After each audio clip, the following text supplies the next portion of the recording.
What's going on, everybody? Over the TMF podcast. Before we kick off this video, like it, subscribe to the channel, hit the dinger if you want more content. We're going to talk about earnings. We're going to talk about Ocgn. We're going to talk about Microsoft and maybe a couple other stocks and how earnings calls end up going for most of them and what we can expect throughout the rest of the week. But before we do that, let's hit the intro and I'll see you on the other side.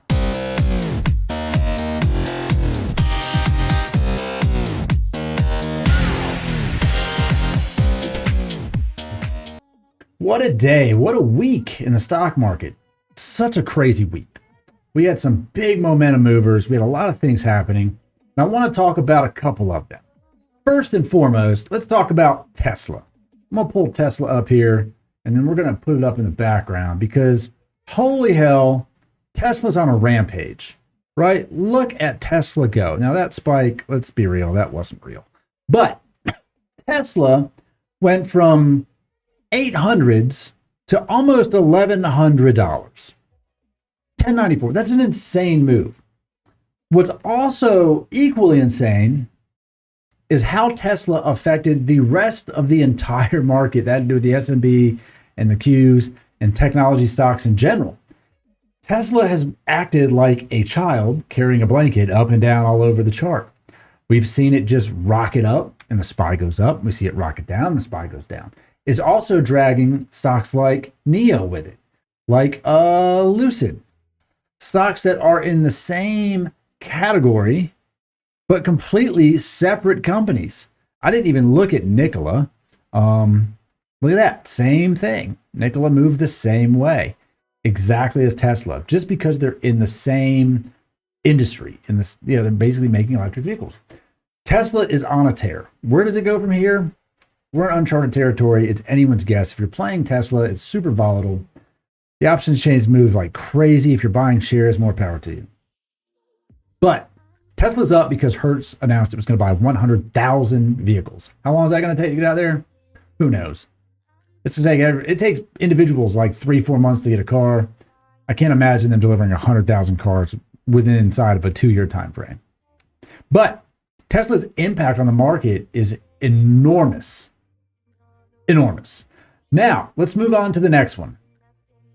We're going to stay away from Tesla. If you're in any of those other plays, follow Tesla because they're the ones leading the EV market, hands down. Moving on. Ocgn. Let's talk about OCGN. Ticker symbol OCGN. If you haven't watched this ticker symbol before, then you are probably thinking that Ocgn is about to go to $20 a share or $30 or some ridiculous number. Newsflash, it's not going to. I will tell you this, it's not going. I don't need a crystal ball. I have one right here. Here's my crystal ball. It's called history. Ocgn, some time ago, got bought up to 1877 on a WSB push. This was clearly a momentum play. Sold off, sold off, sold off. News, back to 1620, sold off really hard. Come to now, rumors, boom, boosts up, sells off. Tomorrow, the stock will be back to $8. I get it that people are bullish. I get it that people want to make a lot of money. And you can make a lot of money trading Ocgn. Don't get stuck holding the bag. The rumor is that they will get FDA approval on Covaxin. That is not news. That is a rumor. The World Health Organization expected it to be within 24 hours. The stock went bananas. People started buying it. Probably have no idea why. And then guess what? When they don't get it, it gets delayed. You get some sell-offs like so. These huge drops from 11 to 9. And then you had another drop here today from 13 down to 10. So $3 drops. Enormous. Tomorrow, we're probably going to see a gap up and then it's just going to fall on its face again because it's an inexpensive stock, right? $9. A lot of people got $9. They're like, dude, I can put in $100. I can afford that. You're going to get stuck holding the bag. The stock is going to trade a lot like other ones, like Pfizer. Look at Pfizer at $43 with FDA approval. Not only that, when Pfizer got FDA approval, leading up to it, before it was approved, 51.80. Pfizer gets FDA approval, and guess what? Crap. Look at that. The dogs don't even like it. Crash and burn. Expect Ocgn to follow the same pattern to a T. If there's approval, if there's not approval, it doesn't matter. The stock's going down. I'm telling you right now. If you're in it, prepare to make your money and get out. If you're thinking you're going to buy it and ride it up, don't. It's not worth it. I've seen it happen before. I've watched it happen. Intraday, you can make some hella money. Intraday, if you want to day trade it, day trade some options on that. That's insane. You're going to get freaking crazy runs, mostly shorts. The rug pull is extreme. Just know that. Now, let's move on from Ocgn. The one that I swung, the one that I saw people wonder about, Microsoft. Microsoft, what happened right here in after hours? Holy crap, that's a weird looking chart, right? Strange. Microsoft pretty much sat here and followed the freaking SPY most of the day, like all the other stocks. But Microsoft had its earnings call today. And what does that mean? That means they're going to tell us our financials for last quarter, last 3 months. Let me tell you something. Came out and Microsoft's earnings were amazing. They beat estimates by a lot. Billions of dollars. A lot.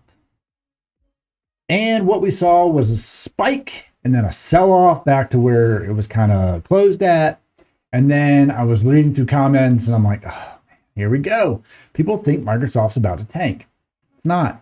You know what we had happen here? We had some profit takers. We had some people who made a little bit of money right there. The RSI cools off. Microsoft is most likely going to get a new price target tomorrow. I would bet it's going to be higher than 384, which is its current high analyst price target. Right now we're trading not even at the average.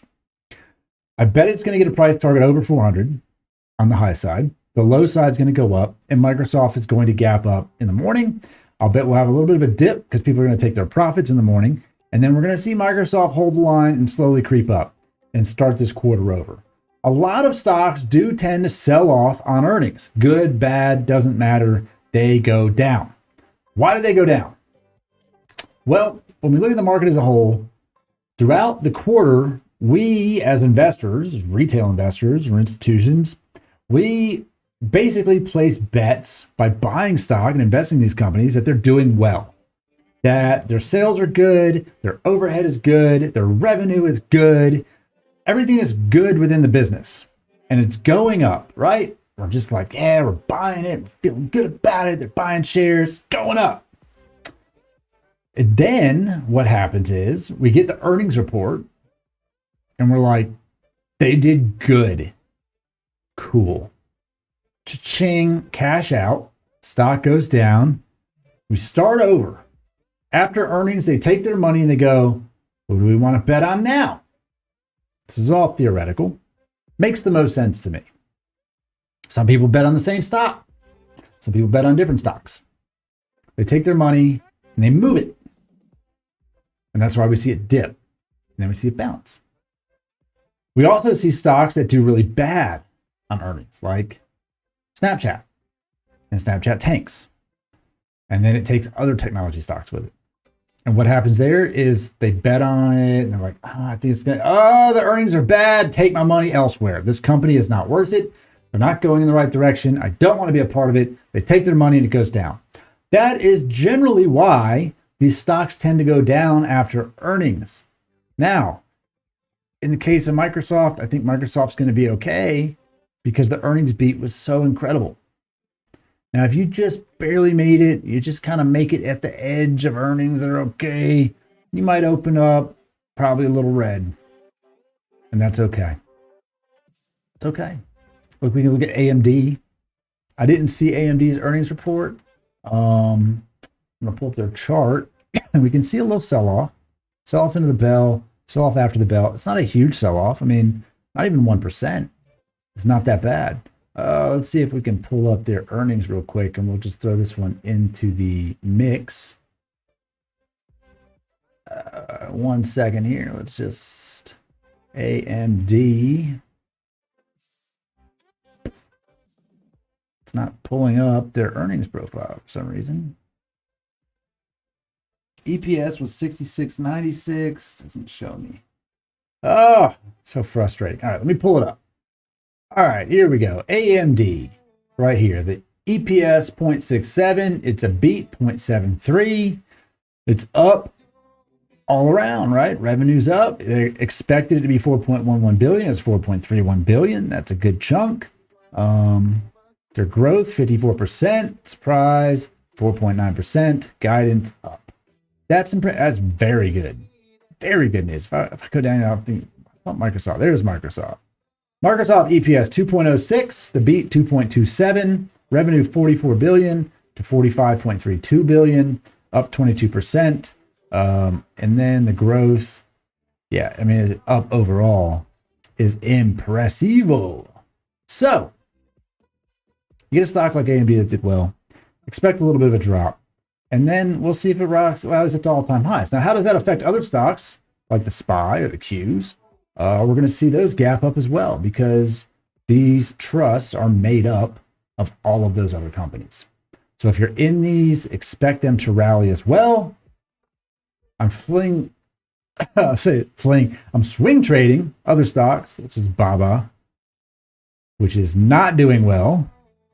I am ignoring the bearish pattern that it's forming here for some reason. I want this to be an inverse head and shoulders and to go back to the upside. However, it is fighting hard, very hard, on forming that pattern. The other one that I was looking at here is Bed Bath & Beyond because kind of a small account play and it tanked not that long ago and I want to see it fill this gap. I don't know how long it's going to take to do it, but I expect it to fill the gap. It's a matter of time. This thing's going to get back up above 15, and then it's going to be go time on Bed Bath & Beyond. We covered Ocgn. Pinterest actually had a nice little run toward the bell. Pinterest sold off hard. It sold off hard because, well, PayPal said, we might buy this company. The rumor was we might buy Pinterest. $70 a share. It went to the freaking moon. PayPal then said, no, hard pass. We don't want it. And then Pinterest was like, well, we're obviously not worth anything. And investors sold the shit out of it.